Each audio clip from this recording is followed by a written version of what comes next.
Hello and welcome to Village Church. I am here today with Zach.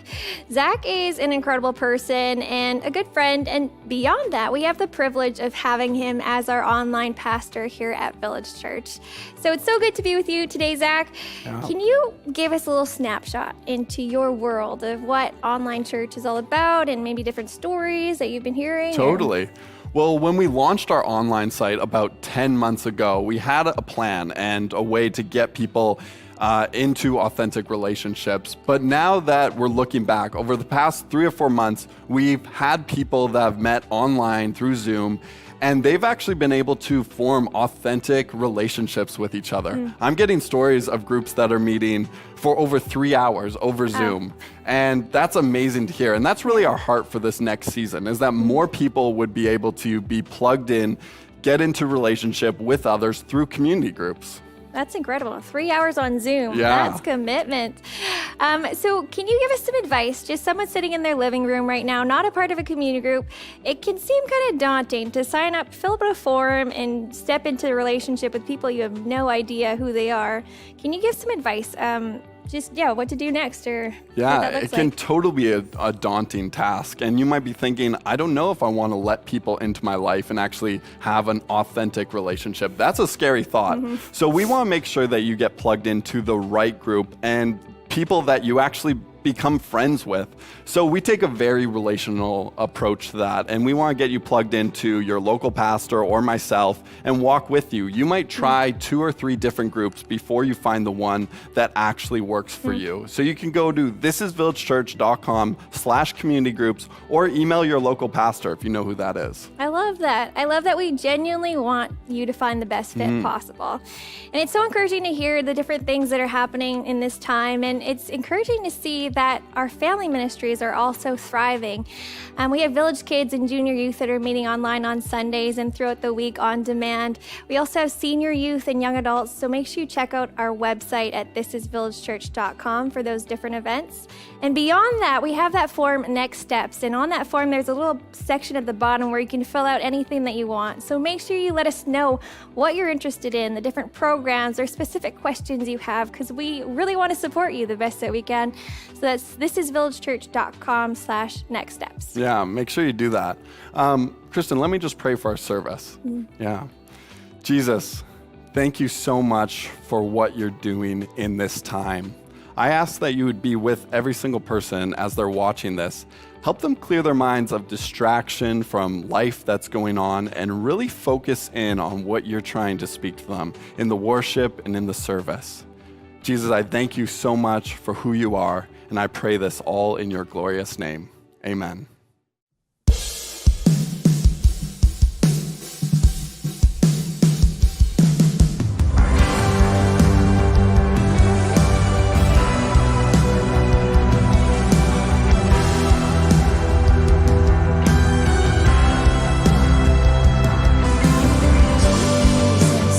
You are justice, you are mercy, you are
so sweet to trust in Jesus, just to take him at his word, just to rest upon his promise, just to know thus say the Lord.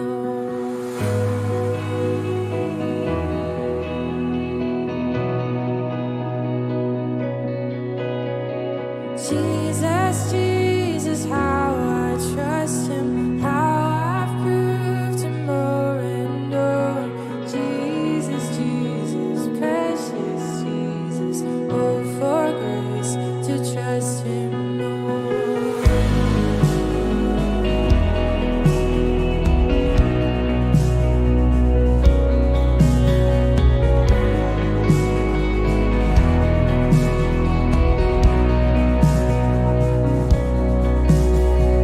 Oh, how sweet to trust in Jesus, just to trust his cleansing blood, and in simple faith to plunge beneath the healing cleansing blood.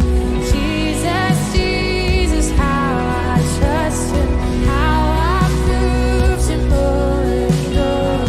Jesus, Jesus, precious Jesus, oh, for grace to trust him more.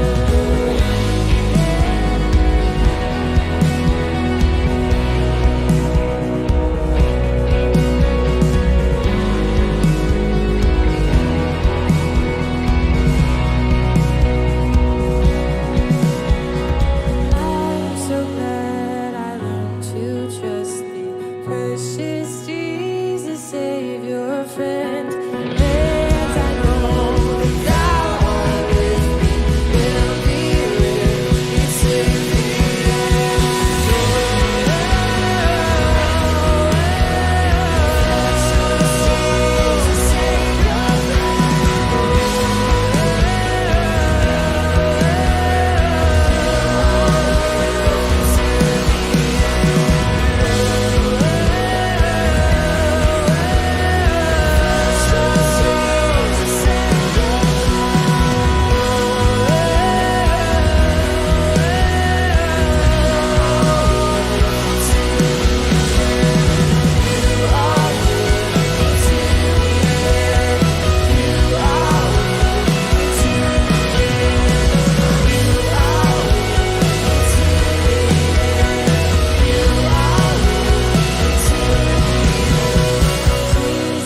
Jesus, how I trust him, how I've proved him more and more.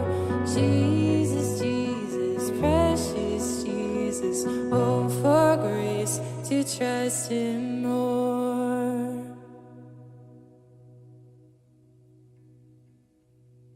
Hey, Village Church, Pastor Mark here. So glad you are joining us across the world. We are online. We are in this COVID moment, and we are in this thing together, and we're learning the scriptures together, worshiping Jesus together. So hopefully you got family, friends, or if you're single, by yourself, zoned in, because this is the present form of church, the way we can do it. But we are expecting, praying into, getting back to gathering together as soon as we can.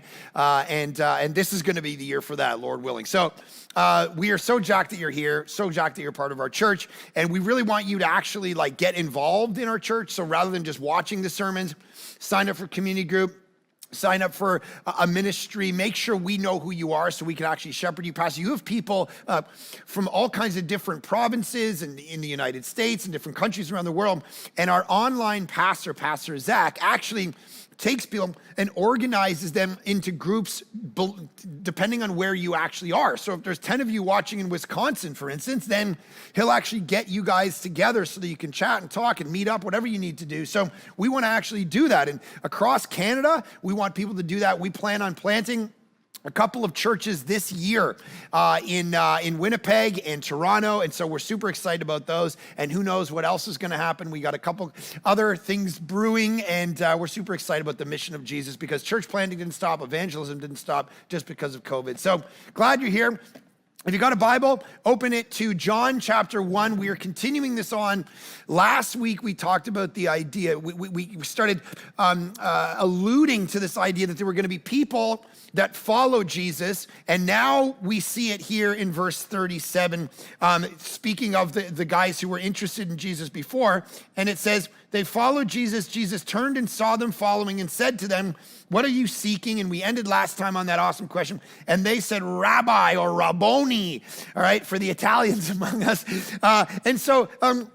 This is a really interesting thing, which means teacher. So you have this concept of following Jesus. They start to follow him, and then they're looking for, so a rabbi, this is what we have to understand about that time. A rabbi, back then, it literally meant great one, and it was a master to a student.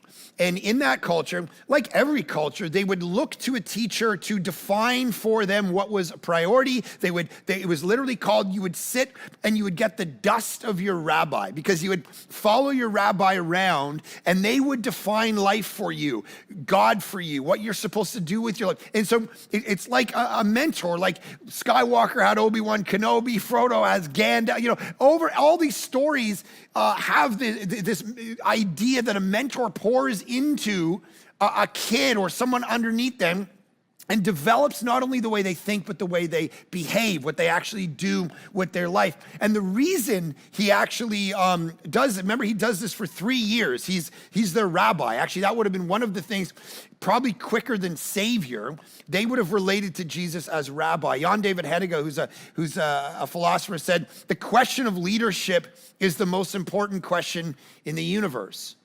Who leads you? Who's your leader? Is Jesus your teacher, not just your savior? You understand that he formed a kind of life. The reason he lived all those for 3 years. See, oftentimes we've done a really good job in the church at defining why Jesus died, but we're not always sure why he lived. Why did Jesus live? To bring the kingdom and to model, as the old Latin phrase, Christus exemplar. He is an example for us as we come under. Dallas Willard, actually, who was a philosopher who passed away a few years ago, he talks about the idea that student or apprentice to a master is actually the paradigm of Christianity in the New Testament. 269 times in the New Testament, the word disciple is used, or student or apprentice of a master, and 3 times the word Christian is used. That this is the paradigmatic model of Christian life in the New Testament, is discipleship. I'm an apprentice under a master, and this is why even 1 John chapter 2, which is this beautiful verse in the New Testament, my friend texted me the other day.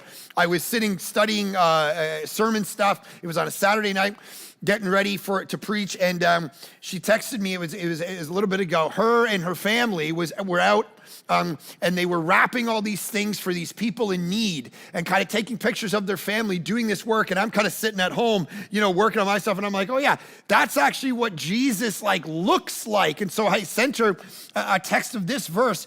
1 John chapter 2, whoever says he abides in him, meaning Jesus, ought to walk in the same way in which he walked.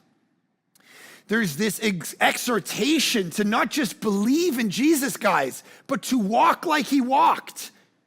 To love like he loved, to forgive enemies like he forgave enemies, to do sexuality the way that he would define it, to do money the way, to do family, to do your job, to do work, to be single, the way that Jesus as rabbi.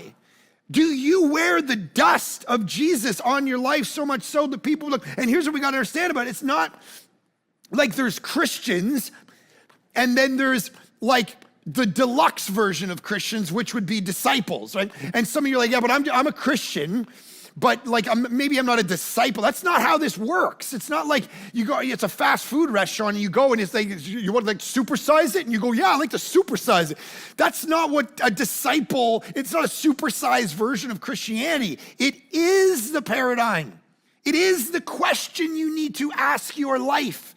Not just do you believe in him, but do you follow him? Is he your rabbi? Is he your teacher that's defining how you think? A.W. Tozer said any other version of Christianity is what he called a heresy. He called it vampire Christianity, where we just focus on justification and making sure we're going to heaven when we die and make sure my sin is forgiven.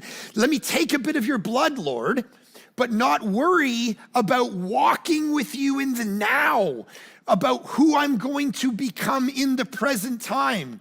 And so Dallas Willard talks about the idea that you have a whole bunch of people who have faith over here and abundant life over here. And of course, this is what we want. You have this, but abundant life over here. And Willard said the reason that we don't have abundant life, but we might have faith, is because the bridge between the two is discipleship. That's what you're missing. That's the method by which you move from here to here. You're wondering where's the joy, where's the meaning, where's the fulfillment? Discipleship is the way there. And so he says, we've got a whole bunch of people who believe in Jesus, that he died for their sins, but they're not believing in Jesus for everything else. Think about that for your life, every part of your life. You know what I've never been asked to do as a pastor? I've been asked to pray for a lot of things. I'm asked to give advice to a lot of things.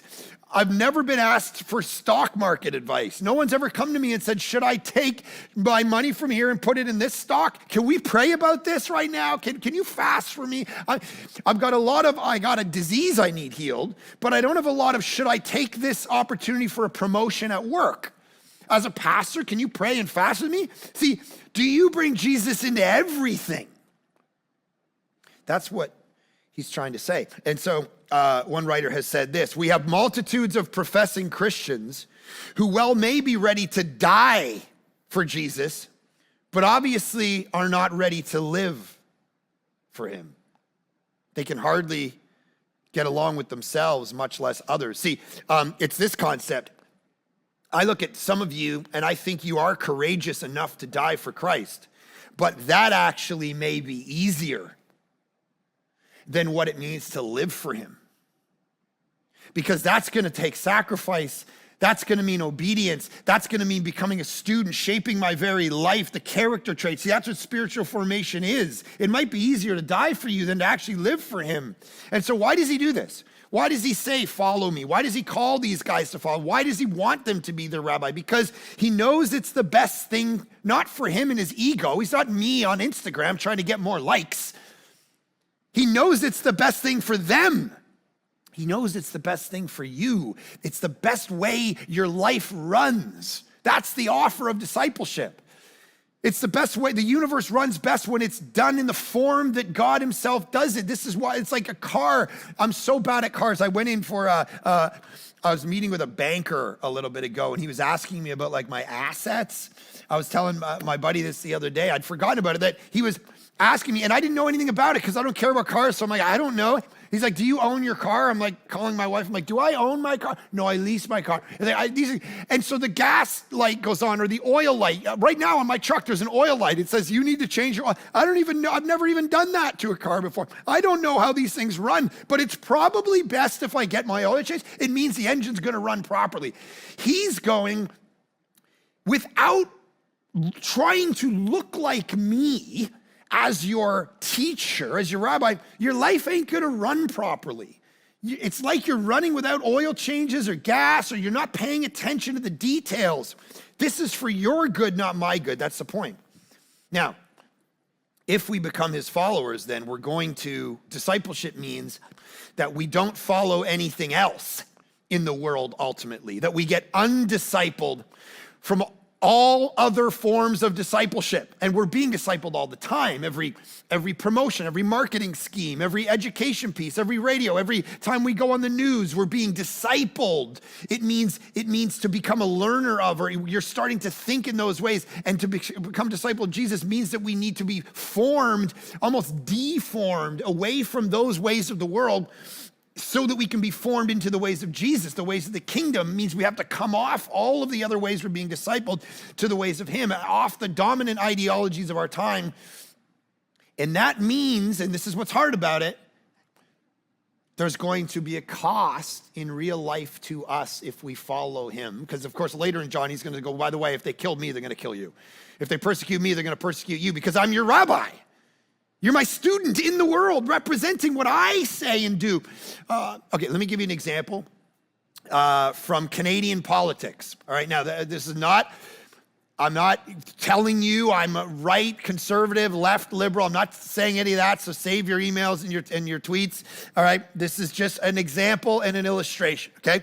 In 2004, our Canadian Prime Minister, Justin Trudeau, required, I'm reading from an article, that all Liberal Party members vote pro-choice in Parliament or they were to be removed from the party caucus, all right? So it's interesting to set a line like that because, of course, in the Liberal Party, you have people of all different religions and ideas and worldviews, and yet he sets this line about pro-choice in regard to abortion. And there's an assumption in that move that says that religion is an accessory to life. It's like not central. It's not all I'm asking you to do is vote in this particular way, whatever your religious view. That's the assumption in his brain. But the reality is that's not how religious life goes. That's everything. It's one commentator says this: what kind of politics are they which require an MP to denounce his deepest moral commitments and declare he's in favor of ideas and actions that his faith condemns, his church forbids, and his conscience cannot abide? See, sometimes in life, even at the political level or the technology level or the money level or the work level or the marriage level, discipleship creeps in and you can't set it aside as something other than central to how you are. And are you willing to take the risks that you might lose a job in regard to discipleship, for instance? Or something might be, see, this is the cost of discipleship. This is what Jesus meant when this is going to be hard. On the flip side, you have a story I read years ago. There was a guy who used to do prison ministry, and there was this one gangster in prison, and he became a Christian.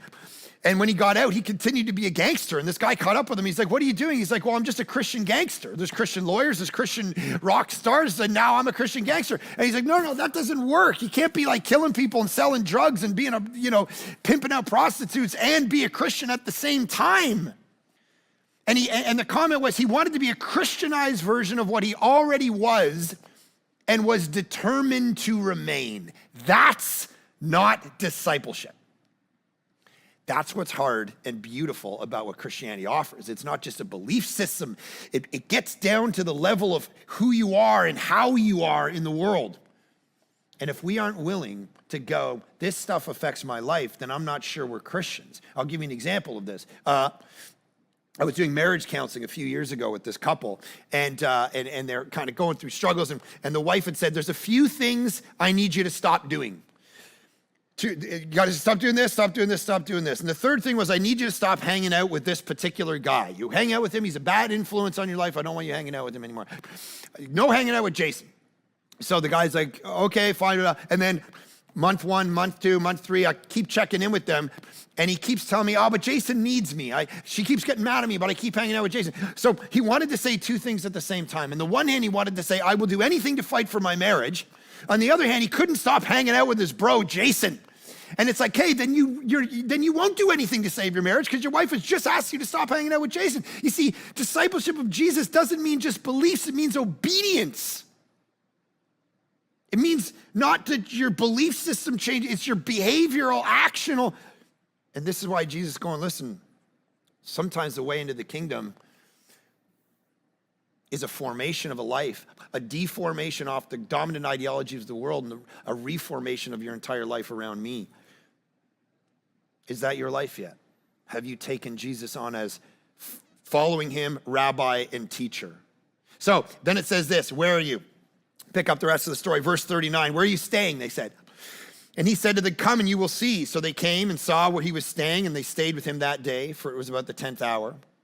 One of the two who had heard John speak and followed Jesus was Andrew, Simon Peter's brother. Now we're gonna talk about Simon Peter because, of course, he becomes like the central person in the history of the church. Now you have Andrew first, and he's Simon Peter's brother. So my brother's name is Matthew. It's like I go and find Jesus, and then I go get Matt, and I bring Matt because I want Matt to meet Jesus. Like, this is crazy. This is my brother's son. So Andrew meets him, and then he goes and gets Simon, and he first found his own brother Simon and said to him, "We have found the Messiah," which means Christ. Of course, these are Jews waiting for the Messiah to come. He brought him to Jesus. Jesus looked at him and said, "You are Simon, the son of John." There's lots of Johns going on, very confusing. There's the writer, there's this, everyone's name is John. It's like those Italian families, it's like, hey, you're meeting everybody. It's like there's John, there's Pete, there's Petey, there's Peter, there's Tony and little Tony and Tony Jr. and Tony, all of that. That's the way it was back then. And you will be called Cephas, which means Peter.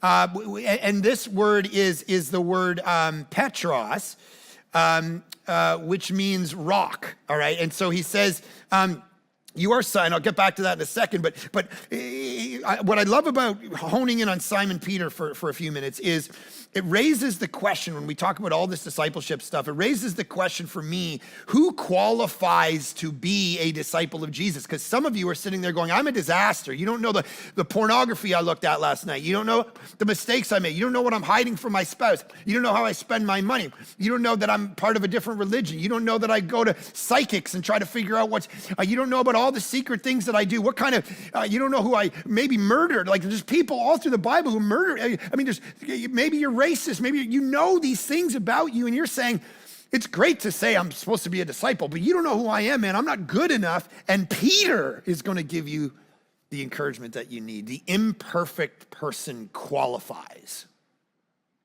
See, Peter goes on. We don't know this yet if we're just following the story. He's a disaster. He asks every stupid question in the book. He fumbles around. He starts sinking when he's walking on water. He goes back. If you read the rest of the story, you go to the end of John chapter 19, 20, 21. You know what Peter does after he lives these 3 crazy years with Jesus? He goes back to fishing. Like, literally, Jesus finds him in his comfort place. Like, it'd be like if Jesus came and disrupted your entire life and Peter, actually, we know from other books that he has a mother-in-law. So he's married, which is kind of crazy. Maybe he becomes a disciple of Jesus because the mother-in-law is driving him nuts. But he goes and he starts to follow Jesus. And then Jesus does all this stuff and he says, you're going to change the world. And then Jesus dies and he goes back and just starts fishing again because he was a fisherman. And he's like, I don't know, this is what I know. This is comfortable for me. And maybe that's you. And you're like, yeah, I want to follow Jesus, but I want to do what's comfortable. And then Jesus says, what is he doing? And then they go on this walk in John 21 and John, the writer of this, is there, and Peter keeps asking, he's like, hey, am I going to be like him? And hey, what's going on with my life? And he's constantly just nagging, kind of an annoying guy. See, he's an imperfect guy, which gives us all hope. In fact, this word Petros, it can mean like solid rock, but it can also mean, and here's the joy for us, kickable pebble. That's what this word means. Jesus nicknames him, which is great. He goes, your name is Simon. I'm going to call you Cephas, Peter, Petros, kickable rock. He's nicknaming him. I love this. You ever had nicknames? Like, my buddies had nicknames back in the day. My best friend was, his nickname was Nipple.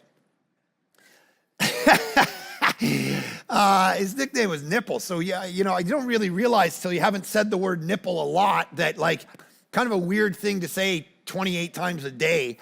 When you're sitting in school, hey, Nipple, pass me a pencil. So Nipple was a big one, a nickname that we had. I mean, that didn't sound right. We had all kinds of nicknames for it. We called my buddy Cone because his head was all coned. See, we were such nice guys. But here's the thing about nicknames, and let me make a kind of deep point out of this. Nicknames are something you give to someone because of kind of their historical, like, they've done stuff or they look a certain way or whatever, so you nickname them that. What I love about this is Jesus is saying where your life is going to go. You're a disaster, but here's where your life is going to go. You're going to become a central feature of the entire church. You're going to help birth the church, Peter. You preach the first Christian sermon. You're one of the great leaders that's going to spread Christianity. I'm going to call you Rock now, even though now it might be kickable pebble, but it's going to be unbelievable. Listen, there's an encouragement for me and you. He takes the regular Joe Blow who's made a whole bunch of mistakes, You looked at that stuff, I know. You did that thing, I know. You hid that secret, you lied that time, I know. Kickable rock, but you're gonna become Petros, stone, immovable, if you put your hands in the life of Jesus. That's what he's trying to say to Peter, and that's what he's saying to us. But forget the mistakes you've made. Maybe life is just beaten up on you, and you need, as one writer, I'm reading a book called People of the Second Chance, and maybe that's what you need. Life is, he gives the image of toothpaste comes out of the bottle, and out of the tube, and you can't get it back in, and that's life sometimes. That's Peter, mistake-ridden. Sometimes it's not even mistakes, it's life beats up on you. You have a diagnosis, maybe you lost a child, maybe you're divorced, and you feel all the shame and the guilt and the pain of all of this. It's out of the tube. The mess is made. But then Jesus takes all that mess and he does something with it. People of the second chance and the third chance and the 18th chance and the 77th chance. That's why Jesus constantly teaches how many times are you going to forgive? 70 times 7. So many times I'm going to forgive you, the infinite amount of times. Even though maybe your spouse isn't giving you that second chance right now, or maybe your kids have stopped giving you that, or that workplace or whatever. Jesus will. Circumstances may not. Jesus will, because he's going to make you into something. And it's in that place when you start to recognize your own frailty that he can do work like that. Let that be an encouragement to you. Cynthia Oselli, she's a writer, says this: for a seed, like of a plant or a tree, to achieve its great expression, it must come completely undone. The shell cracks, its insides come out, and everything changes. To someone who doesn't understand growth, it would look like complete destruction, right? That's some of our lives. They are cracking apart. The insides are coming out. We got nowhere to go. And that's the only way a seed becomes what it's meant to be, to grow into a thing. And it looks like destruction, to quote The Dark Knight, the night is darkest just before the dawn. Jesus can do something in your life that you can't even imagine. I have a friend who cheated on his wife, was hanging out with all the big players. He was hanging out with Tiger Woods and Charles Barkley and going on trips to Vegas. He was flying in private jets with Mark Cuban. He was the man. And then he was down in Vegas one day, had flown in a private jet, and he's hanging out with all these guys and girls everywhere. And all of a sudden, he just felt this overwhelming sense of crushing, and it was the beginning of a new life for him. He walked away from all of his bags. He left them sitting in the private jet, and he got a Southwest airline flight home, walked into his front, looked at his wife and fell on the floor and said, I confess everything to you. We need to build a new life. And then they started going to church and he met Jesus. It's like Jesus was hunting him down before. That moment of cracking must have felt awful, but it was the beginning of a whole new life for him. And that's the moment you might be in right now. And that's the hope that we actually hold on to. Peter was the guy who was both carnal and spiritual, right? That's just who he was. So some of you right now, you just feel that way. But here's what you got to know. One writer has put it this way: no person is what they are in their own eyes. They really are only as they are known to God. No person is what he himself thinks he is. He is only what Jesus knows him to be. And so some of you think you're dumb, you're ugly, you're not worthy. How would God ever use me? That's Peter. And Jesus goes, I want you. I'm going to do something with your life. I know it feels like it's cracked and a mess and a disaster. I'm going to do something with your life that you might not even understand right now. And so the next day, verse 43, Jesus decided to go to Galilee. That's where he hung out. Now, one of these days, a couple weeks, I'll put a map up so you can kind of gauge what's going on here. But Jesus grew up in the rural reality of Galilee, a fishing town, far away from Jerusalem, the kind of the main hub of theological elitism. He was far away from that, and this is where he did his life. And he found Philip, and he said to him, follow me. Now, Philip was from Bethsaida, the city of Andrew and Peter. And so it says Philip found Nathanael and said to him, we have found, look at this, we have found him of whom Moses, so Nathanael's jacked up. Nathanael meets Jesus, goes back, tells Philip, here's what's happening. And what I love about that is that Spurgeon years ago said, you're either a missionary or you're an imposter, right? Either Jesus has got a hold of your life and you want to go and tell everybody about it, or not. And you have 1,000 choices every day, but if Jesus has moved you and you've met him and you start to follow him, then of course you're gonna do what Andrew did. Go get some, you're gonna do what Nathaniel did. I wanna tell people about this moment I've had. This is why we as a church, we don't just focus on Christians. We wanna do evangelism as a church. We want to tell people who don't already know, and maybe that's you, and maybe you're part of another religion, and maybe you're an atheist or an agnostic. We are glad that you are here. We're glad you're exploring Jesus with us. I'm telling you, like Nathaniel, I had a personal experience with Jesus Christ, and I want you to as well, because he solves your life and gives you new purpose and meaning and joy that you could never imagine. He saves you from yourself. He saves you from the wrath of God. He saves you where your life goes without him. And so the main thing he says here, though, is that we found the one that the law and the prophets wrote about, Jesus of Nazareth, the son of Joseph. So what he's saying is, hey, you know that Bible that we've been reading our whole life that talked about this one who is going to come? You know him? He actually, and here we have this opportunity to understand the doctrine of the Bible, which is really important part of our life. You see, when you relate to the Bible, you might read it or do your devos in it or hear it preached or whatever, but there's this question of what is it actually about?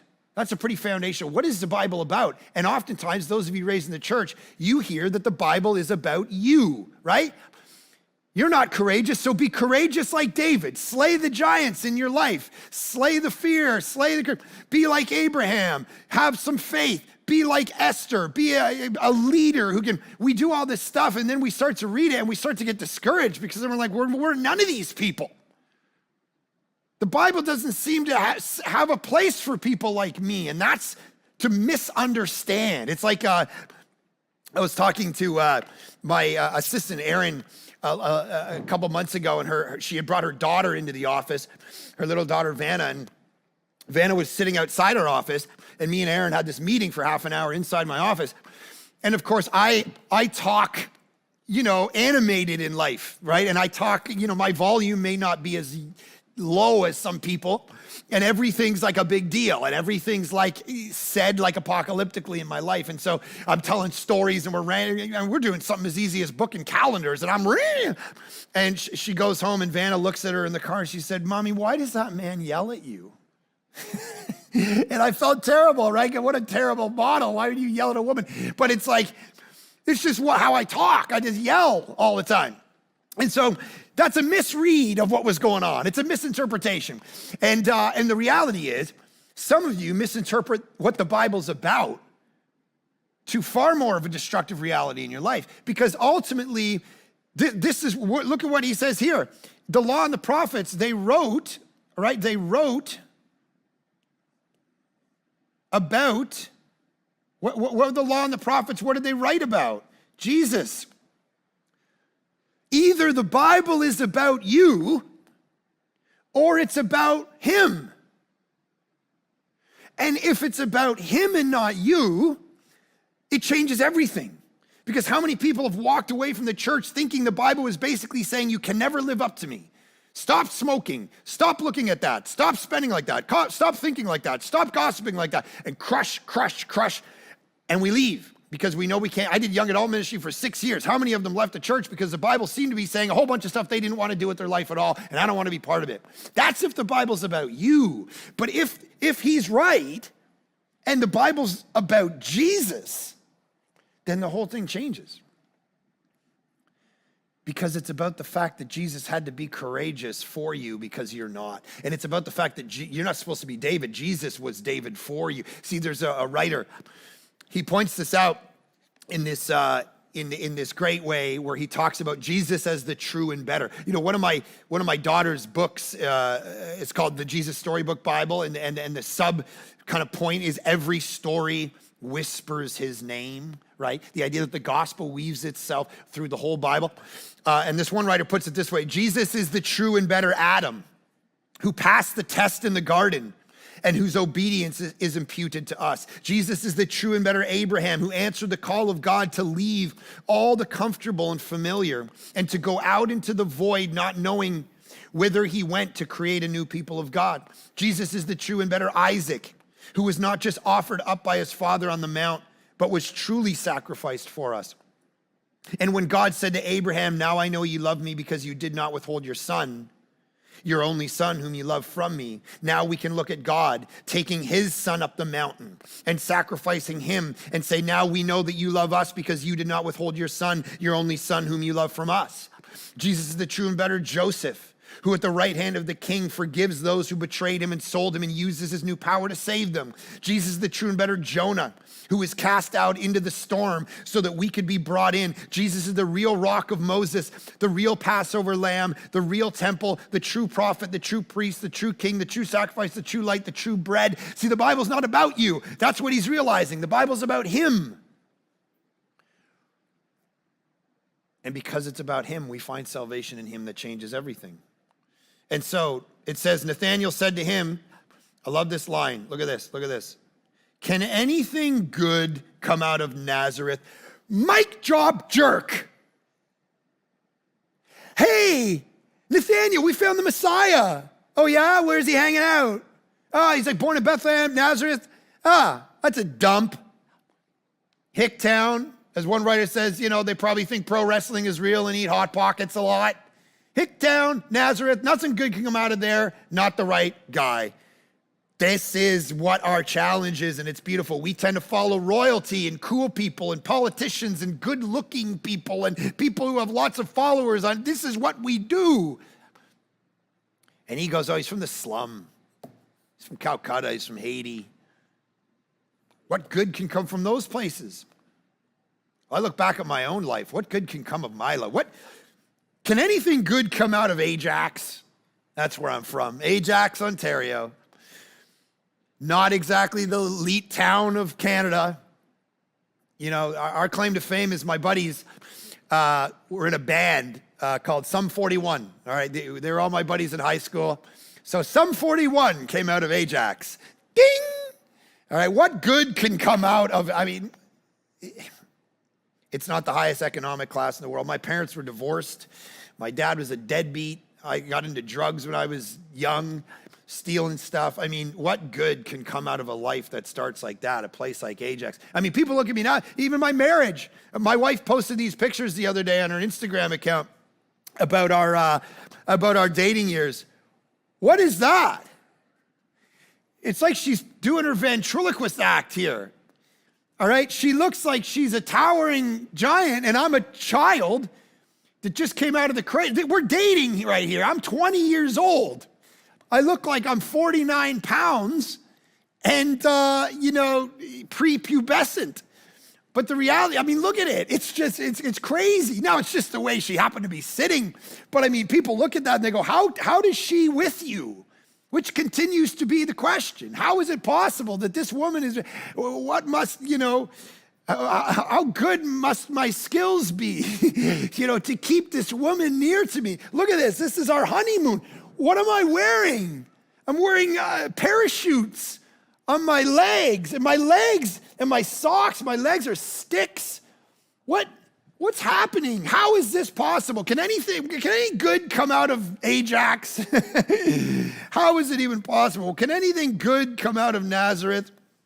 This is exactly what the beautiful part of the gospel is, actually, is that, yes, I can take this nonsense kid and do something with his life, maybe. I don't know. He's a wreck.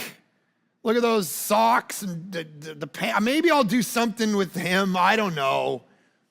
But in the hands of God, anything is possible. So don't doubt your own life. If you need to use me as an example, go, okay, that's a miracle from the Lord. Miracles exist. All right, I'm in. So here's what he says. Jesus saw Nathanael coming toward him and said, behold, in Israel, here, go back here for a sec. Come in, here, I love this. First, before we get to that. Okay, look at this. Come and see. Come and see. I love that. I've had this amazing experience. I want you to actually come and see. Jesus is unreal. Church is unreal. God is unreal. If your life is boring, Why would anyone come and see what your life is about? Ask that question. Is anyone looking and wanting to come and see? See, I'm going to come and see fireworks. I'm going to come and see a whale in the ocean. I'm not going to come and see grass growing. Come and see means there's something exciting to actually see. What are you inviting people to see? Is your life such exciting, passionate, that people want to see what's behind it or not? What are they coming and seeing? Are you inviting anybody to come and see anyway? This is the definitive reality of the Christian life. Are you inviting anyone to come and see? Any neighbor, any family, any friends? And when they come and see, what are they seeing? A boring life where your main priorities are just, hitting the mortgage and going on with your life and make sure you hopefully raise some good kids and go to bed by 9. Is this your dream? Do you have something interesting about you that transcends every moment of suffering, that says I'm for something, my whole life is tied around something else, something bigger, from this Messiah that I've met, that came from this background of born a stay, just a non-event, and he changed everything? Is there something about your life? There's a story told about Thomas Huxley, who was an agnostic. He was called Darwin's bulldog at the time. He was just a philosopher and a writer that was all about Darwinism and atheism and agnosticism in particular.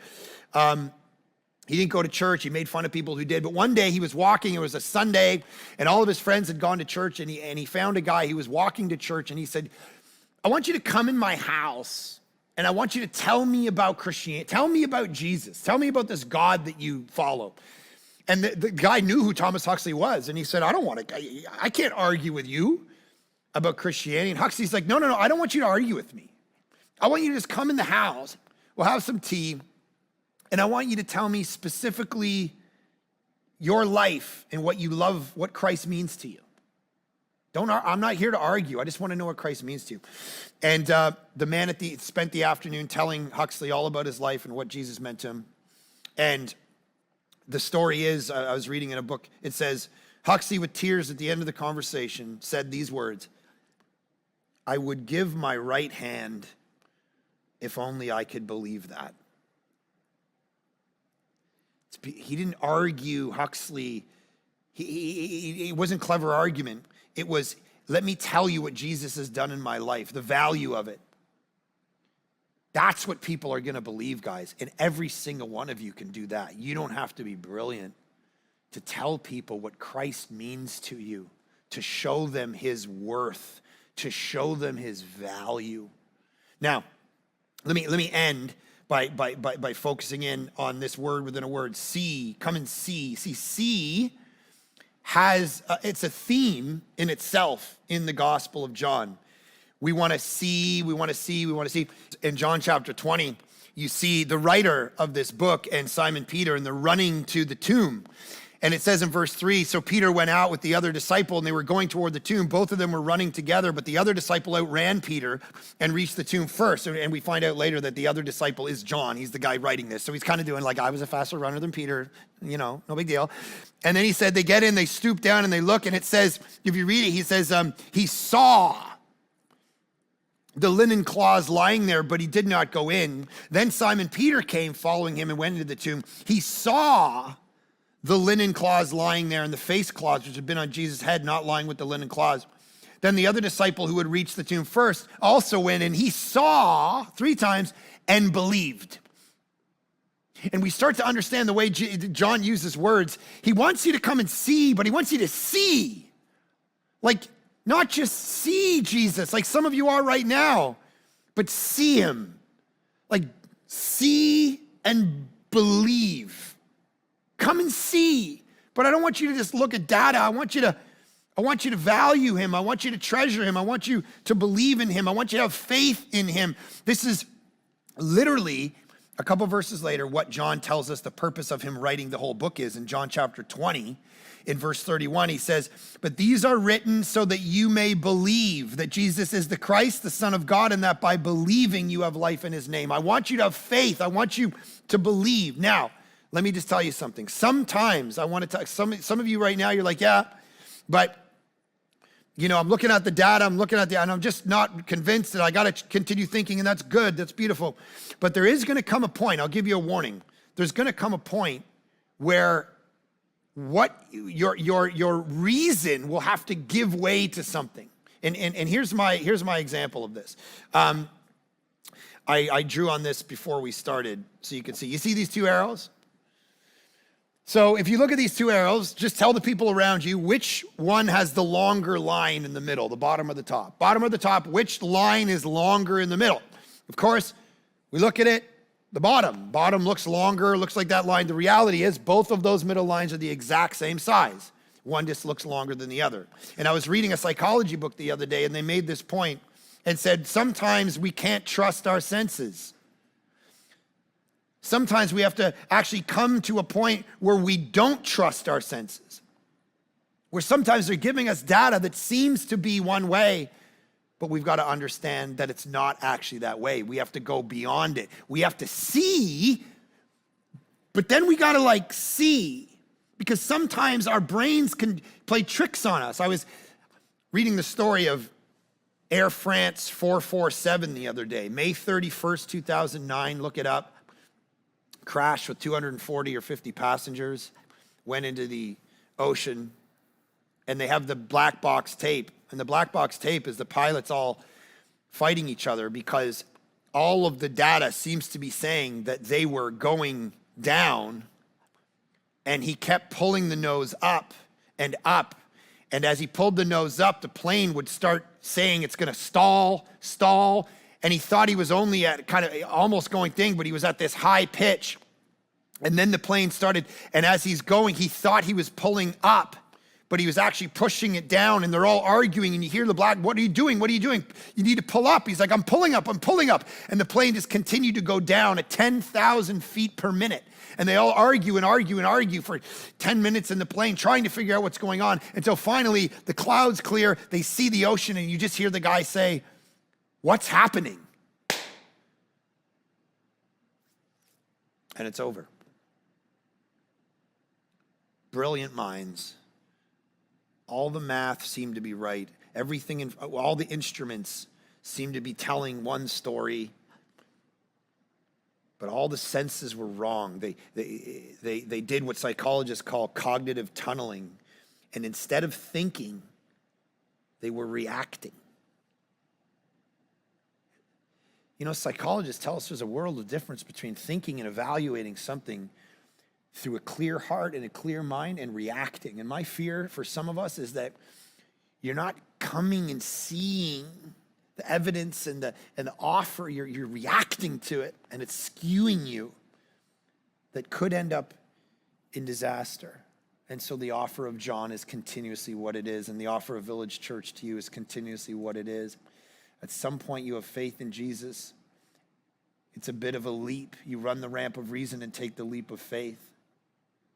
Because sometimes our gut's telling us one thing, but we can't trust it. And then you begin to see, and as John says, and believe. That's my hope, my vision, Lord, for the people watching this and listening to this right now, that they wouldn't just see these stories and see this text, but they would see, they would believe, they would begin, for many of them, watching this from all these different countries and whatever context they're in. Some of them were atheists, agnostics, that they would take the leap of faith, that they would invite Jesus in and recognize that once that happens, they will come and see people to the beautiful, abundant life that they couldn't have any other way. And that sometimes life around them is giving them all kinds of messages. The instruments seem to be saying we're fine or we're going up when in fact we're going down. And people around us seem to be affirming us in who we are and where we're at. But this is not data that is actually true. So let us hear your voice and let us follow into the tomb and then see the empty tomb and the reality of the resurrection like these guys did, and then see and then believe. And let us have those miracles that follow. Change the direction of our very life and our affections. Lord, do that among us by the thousands, even right now. In Jesus' great name we pray.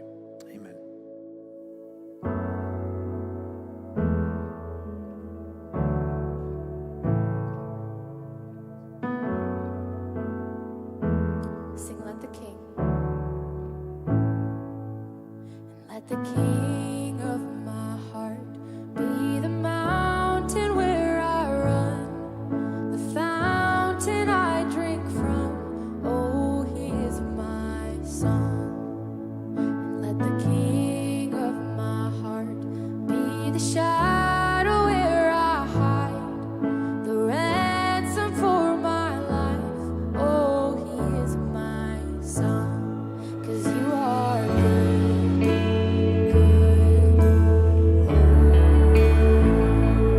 You are good, you're good. You are good, you're good. Oh, you are good, you're good.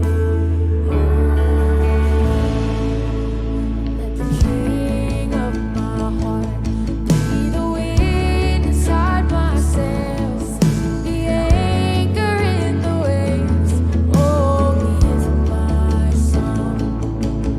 Let the King of my heart be the fire inside my veins, the echo of my days. Oh, he is my song.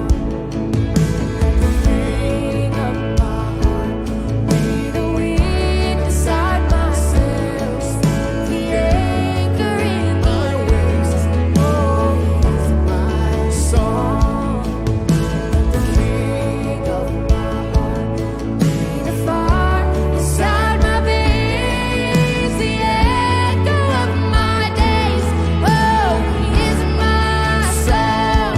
'Cause you are good, you're good. Oh,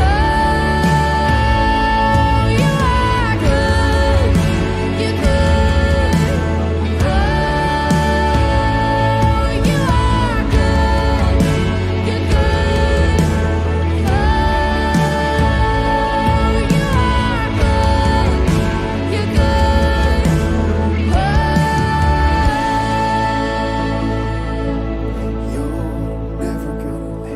You're never gonna let me down. You're never gonna let me down. You're never gonna let me down. You're never gonna let me down. No, no, no. You're never gonna let me down. Jesus. You're never gonna let me down. No, no, no. You're never gonna let me down. You're never gonna let me down. 'Cause you are good, you're good.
have such incredible musicians that lead us in worship week after week. Yeah. And I've just been so personally challenged by this book of John. And where I'm at right now is how do we take what we just heard and how do I apply it to my life this week? And so I hope you're in the same boat as me.